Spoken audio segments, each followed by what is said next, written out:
Ya estamos de vuelta con Caracas, vuelta y vuelta. Y esto es publicidad y un mensaje de nuestro patrocinante. BOD y Profranquicias se unieron para crear la nueva tarjeta de crédito Blue Card, Profranquicias BOD, con la que disfrutarás de atractivos beneficios en las franquicias participantes que nos acompañan a nivel nacional en el lanzamiento de este nuevo producto. Solicítala ya, nueva tarjeta de crédito Blue Card Profranquicias BOD. ¿Qué esperas? En su unión están tus beneficios. Y regresamos a Caracas Vuelta y Vuelta. Estamos conversando con Félix Suazo, Inés.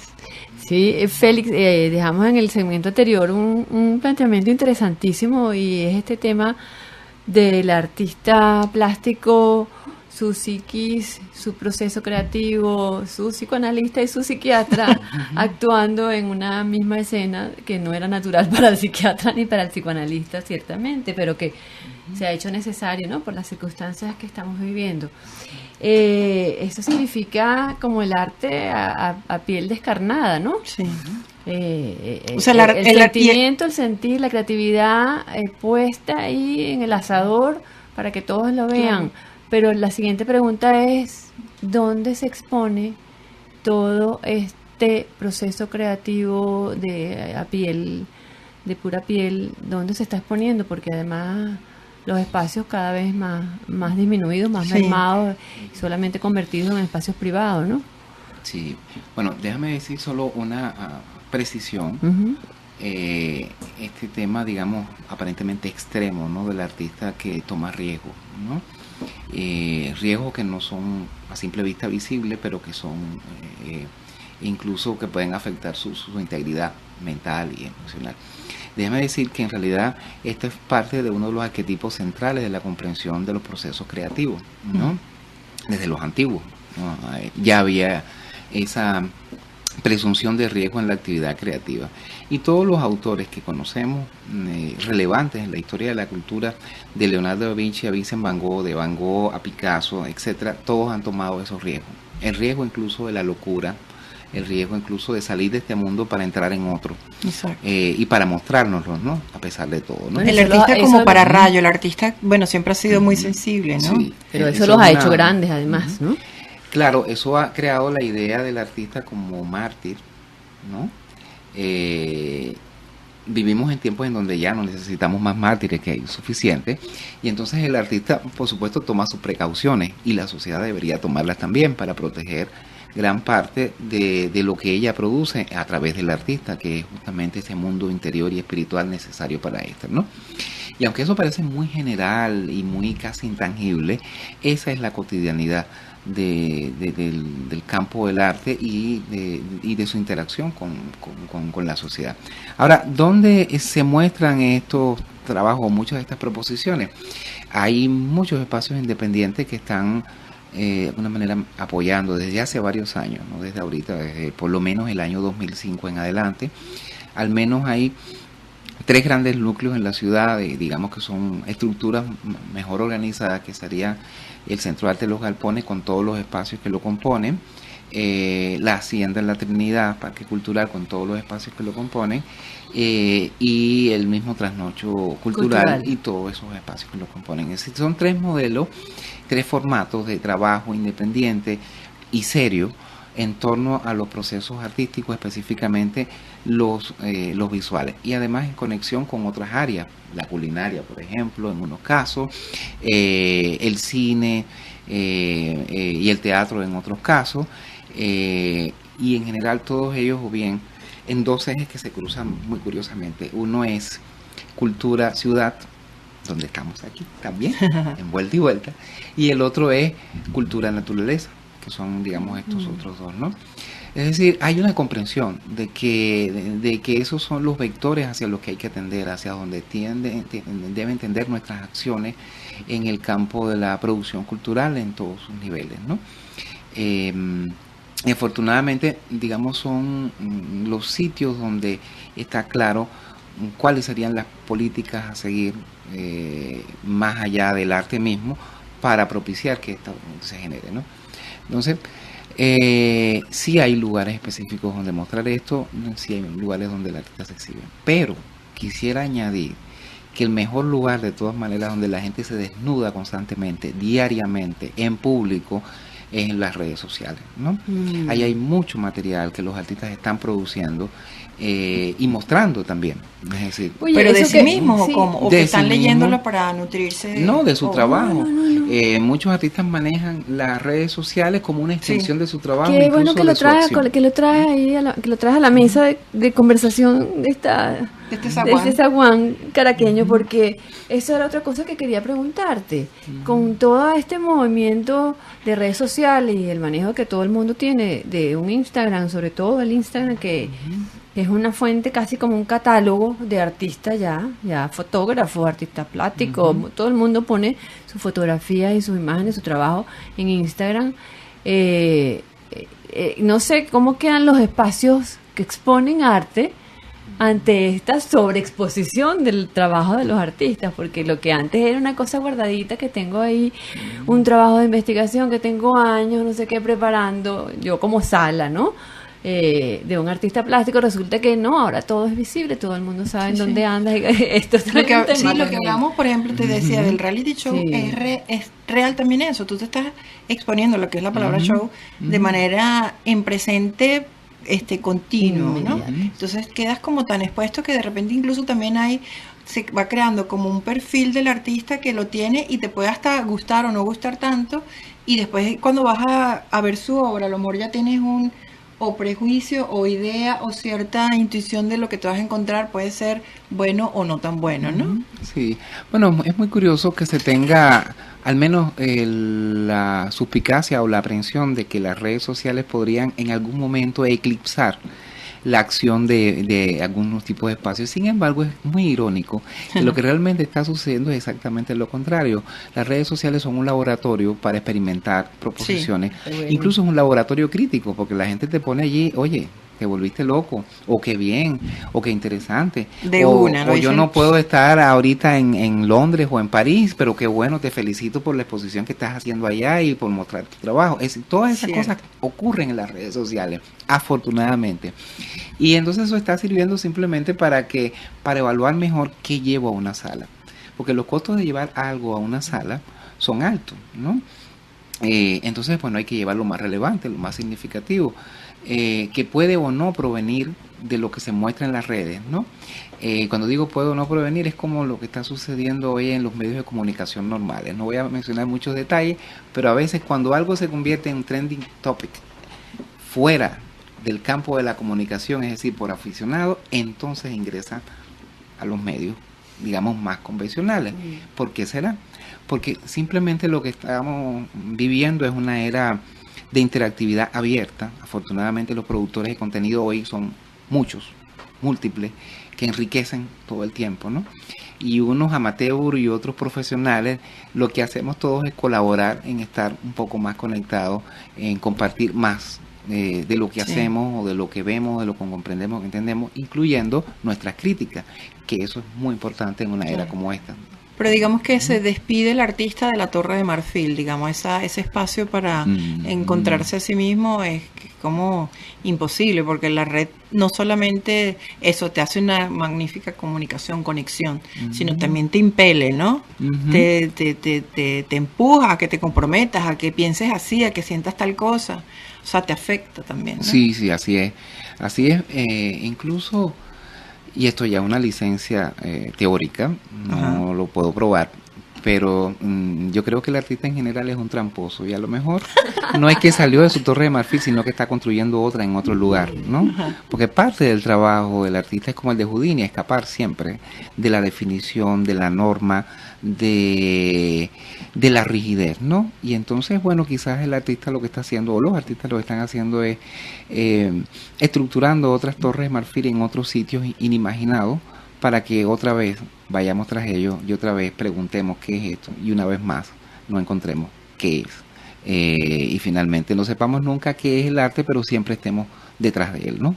Es parte un poco de la física y la metafísica de los procesos culturales, ¿no? Y es parte de lo que nos incentiva también a unos a apoyar lo que producen los artistas, a otros a producirlo, y finalmente a otros a acercarse a ellos como espectadores, ¿no? Fascinados ante el espectáculo de lo ininteligible, como diría un filósofo, ¿no? Supongo que para la audiencia lo ininteligible es aquello que es inaccesible, incomprensible, etcétera, ¿no? Es un poco el marco general en el que se producen hoy los procesos culturales, donde hay cosas efectivamente novedosas, como esto de los nuevos medios tecnológicos, y cosas que son, como decía hace un rato, arquetipales, es decir, giros contemporáneos de una arquetipalidad que se sigue construyendo, ¿no? Que es la idea del artista, la idea de un tipo de audiencia, y la idea de un tipo de producto contagioso, por un lado, sanador, por otro, peligroso, ¿no? Inflamable.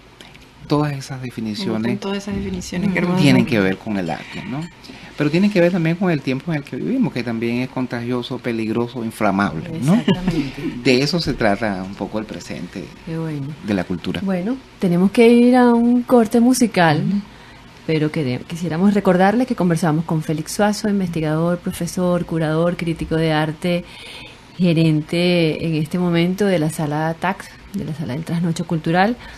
Y esta conversa continuará al regreso, después de escuchar a Natalia de Luis Laguna.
Estamos de regreso en Caracas Vuelta y Vuelta por Capital 710.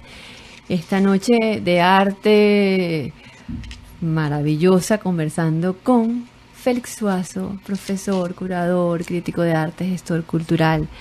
Félix, te mueves en unas aguas muy interesantes porque formas parte o diriges el anexo, formas parte del grupo curatorial del anexo Arte Contemporáneo y estás trabajando ahora también en la Sala TAC dirigiendo esta sala expositiva. Entonces, me parece interesantísimo porque el anexo se mueve. De hecho, voy a leer unas frasecitas, una descripción que el mismo anexo pone en su página web, que dice: el anexo es un espacio de exhibición artística orientado a la divulgación de propuestas contemporáneas en sus diversas modalidades, medios e intereses creativos. No es un proyecto alternativo, pero propone alternativas. No es experimental, pero promueve la experimentación. No es autónomo, pero incentiva la autonomía. Entonces, me parece muy interesante porque además está siempre como en el borderline, que llaman, ¿no? Que te mueves ahí en el límite y además trabajas en la Sala TAC, que tiene una presencia un poquito más como institucional, como, o sea, un botón más arriba de la camisa, no necesita ser corbata, o sea, pero un poquito. En el anexo andas enfranelado y en la sala trasnocho andas con tu corbata. ¿Cómo es eso? ¿Cómo se hace eso además de tan buena manera? Bueno, esencialmente lo voy a dividir en dos partes. Vamos a hablar primero del anexo.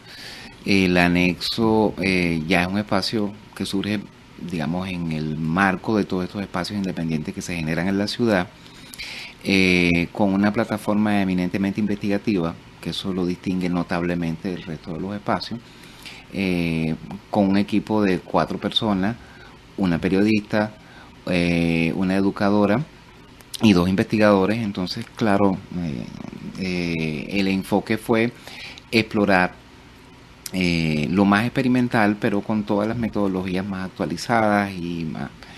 Efectivamente, el anexo toca muchos problemas extremos, pero no es extremista, porque realmente lo que interesaba desde el anexo era ver la zona de fricción entre las cosas, allí donde lo público y lo urbano se encuentran, allí donde lo experimental y lo tradicional dialogan, allí donde el adentro y el afuera hacen una línea casi invisible, y en esa línea es justamente donde está lo decisivo, en la frontera, ¿no?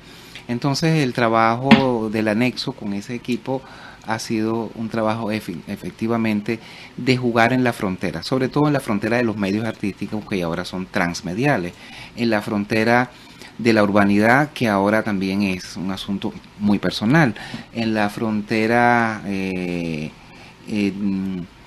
de lo estético, porque también hemos llevado propuestas y autores que extralimitan el límite de lo estético. En fin, ese es un poco el mecanismo que se ha seguido en el anexo, ¿no? Y el trabajo de curaduría permite simplemente interesarse por obras, autores o problemas no muy desarrollados o no muy explorados, tomando el riesgo justamente de ir más allá de lo inmediato, de lo meramente comercial, etcétera, ¿no?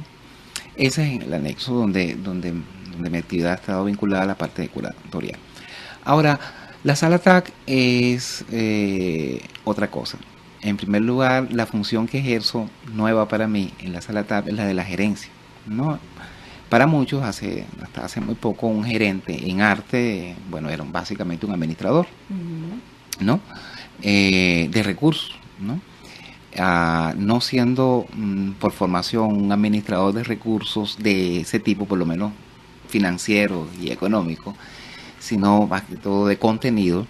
El comité y la dirección de la Fundación Trasnocho y el comité asesor de la Sala TAC aceptó mi paso por allí, que para mí en realidad es un gran aprendizaje en otra materia, que es gerenciar recursos y gerenciar contenido, ambas cosas, ¿no? Puedo decir que es totalmente emocionante. Eso es algo así como una montaña rusa. Claro, es que debe Todo ser. el tiempo. Sobre todo gerencia en un país como el nuestro, que es administración, proyección en el tiempo, generación de cronograma, tareas, etcétera, en un país donde es muy inestable la capacidad de planificación, donde los costos suben y nunca bajan, siempre suben, o suponiendo que consigues todas las cosas y demás. Entonces es una experiencia nueva para mí, que la estoy asumiendo como desde una óptica absolutamente creativa, es decir, tratando de dar soluciones que tengan mucho sentido común para cada problema que se plantea. Cada exposición es un problema expositivo, un problema de recursos y demás. Allí, en cambio, el papel curatorial lo tienen los responsables de cada proyecto, ¿no? Y hay un gran apoyo de este comité asesor integrado por muy notables personalidades de la tradición artística venezolana, entre ellos Rafael Romero, Rita Salvestrini, que es fundadora de la sala, Lourdes Blanco, Belén Bellutini y Solveig Hogestein, ¿no?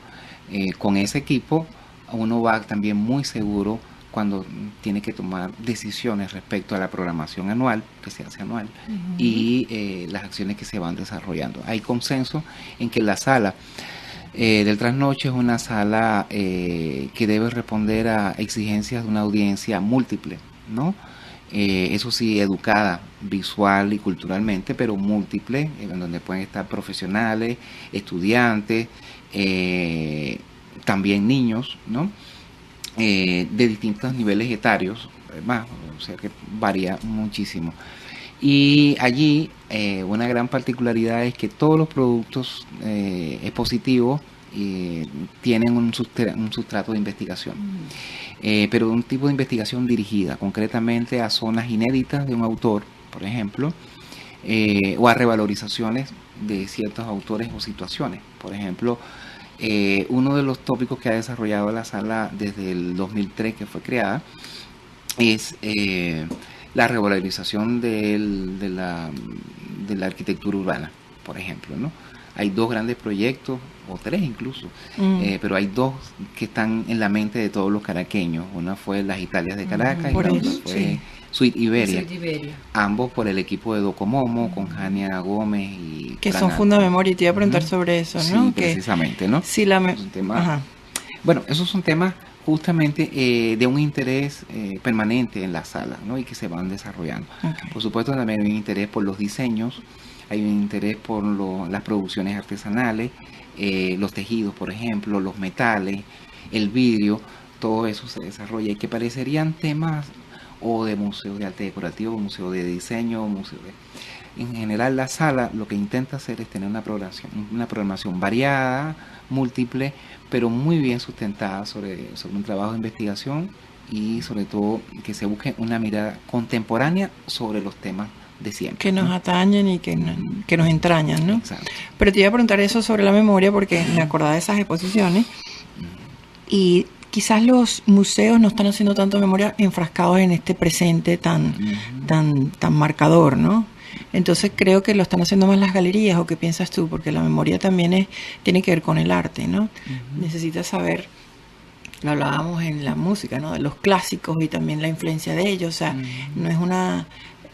Hay rupturas, pero el devenir no lo tiene, o sea, y yo quisiera que si hubiera un borrón, o más bien quisiera una cuenta nueva, pero no un borrón de ahorita, por ejemplo, ¿no? Sí, bueno, de hecho... lo que tú señalas es un tema vital para esta era, ¿no? La memoria es parte de la definición de lo que somos y de lo que podríamos ser como individuos y como sociedades, ¿no? La sala TAC en general y en particular y muchos otros espacios han estado poniéndole un énfasis a nuestra memoria, precisamente porque necesitamos siempre algún sitio desde el cual partir, ¿no? Y trabajando en el presente, trabajamos para tener un futuro justamente, ¿no? Y para que el pasado tenga también su presente, ¿no? Y este juego de tiempos no es sino la dinámica del devenir cultural, humano, social, ¿no? Los grandes combates que los venezolanos hemos tenido en los últimos 17, 18 años, se han dado en la memoria. Se han dado entre una revisión intensa de la memoria y una necesidad de recuperar aquellos datos, fechas, acontecimientos, personalidades, hechos que nos habían determinado o que nos siguen determinando y que sin embargo estaban siendo revisados, ¿no? O reorientados. Entonces, fíjate lo importante que es la memoria, ¿no? La memoria es la que nos ha permitido no olvidar que hubo un holocausto en algún momento, ¿no? Y es la que nos va a permitir prevenir futuros holocaustos. Es lo que va a permitir prevenir la disolución de lo que los grupos humanos son como entidades unidas para colaborar en fin de algo. La construcción de la vida. De la vida, pues básicamente. Exacto. Es de lo que se trata. Y el arte, ¿no? Es vida, ¿no? De eso se trata. Entonces, bueno, el arte y la memoria están absolutamente conectados. Y es la plataforma de gran parte de las producciones contemporáneas. Es decir, no se entiende el arte actual venezolano, sino desde la perspectiva de una memoria reciente, de una modernidad, por ejemplo, interrumpida con los lenguajes abstractos, constructivos, etcétera, o de una arquitectura de renovación del espacio urbano que se interrumpió en algún momento. No se entiende entonces lo que se está produciendo hoy, sino desde esa óptica, ¿no? La memoria podría salvarlo. Buenísimo. Qué buen cierre. Sí. Fantástico. Bueno, no podemos olvidar a nuestro anunciante, nuestro patrocinante. Vamos a publicidad. BOD y Pro Franquicias se unieron para crear la nueva tarjeta de crédito Blue Card Pro Franquicias BOD, con la que disfrutarás de atractivos beneficios en las franquicias participantes que nos acompañan a nivel nacional en el lanzamiento de este nuevo producto. Solicítala ya. Nueva tarjeta de crédito Blue Card Pro Franquicias BOD. ¿Qué esperas? En su unión están tus beneficios. Y bueno, ahora vamos con nuestro Evangelio de Caracas Vuelta y Vuelta en el versículo número 86. Soplos de Caracas. Un túnel de concreto por donde brotan hojas verdes y en agosto taladran las chicharras. Un bucle meteorológico cada 6 meses. Una ciudad en proceso. Construcción incompleta. Un mapa que venden en la gasolinera solo para turistas. Un valle de gente, mejor dicho, una sinfonía automotora en 4 ruedas, en 2 ruedas, alternando con atardeceres y papagayos. Cada mañana un prócer nuevo, como una estampa de santo, identificando calles de una misma forma. Son los soplos que nos deja Caracas, y no es suficiente verla con lentes de sol para difuminar su habitar forzoso, sus orificios laxos. Caracas es un sartao a media hora del Caribe, una divinidad violenta y selvática. Esto es de Iola Mares, es el del libro 100 poetas, Jamming poético. Caracas Vuelta y Vuelta se despide de la escena hasta mañana, cuando volveremos a hacer contacto a las 7 de la noche por Capital 710. En el Control Master, Estefanía Coveñas. Operador de grabación, Raúl Sánchez. Producción de la emisora, Vicente Chino Gamboa. En la pasión por Caracas y conducción y producción de este espacio, Inés Espinal y Faida Namens. Apreciaremos sus comentarios en el Twitter @csvuelta, en Instagram @csvuelta y vuelta. Buenas noches, Caracas. Donde quiera que estés. Caracas, vuelta y vuelta.